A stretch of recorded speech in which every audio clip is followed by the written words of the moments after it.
നിങ്ങൾ കേട്ടിട്ടുള്ള വെച്ച് ഏറ്റവും ദുരന്തമായ അന്ധവിശ്വാസം ഏതാണ്?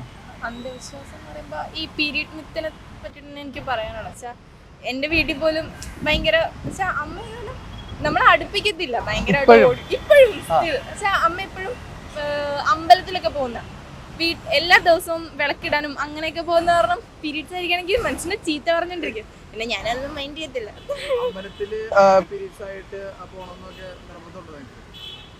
എനിക്ക് ഞാൻ ആരും അറിയത്തില്ലെങ്കിൽ ഞാനങ്ങ് പോകും. എനിക്ക് അങ്ങനത്തെ വലിയ വിശ്വാസമൊന്നുമില്ല. ഞാൻ പോകും. വീട്ടിലങ്ങനെ എല്ലാവരും കുറച്ച് അച്ഛനല്ല അമ്മ മെയിനായിട്ട് ഭയങ്കര ഇത് മാറി വരാൻ എന്താണ് ചെയ്യാൻ പറ്റുന്നോ?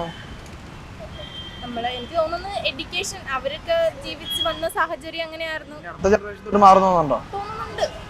എന്നാലും അതിലും ഉണ്ട്. നമ്മളിപ്പോ ഓരോ ഇൻസിഡൻസ് ഒക്കെ കാണുമ്പോ തോന്നുന്നുണ്ട് ഉണ്ട് ഒന്ന് തോന്നുന്നുണ്ട്. എന്റെ ഒരു ചിന്തയാണത്.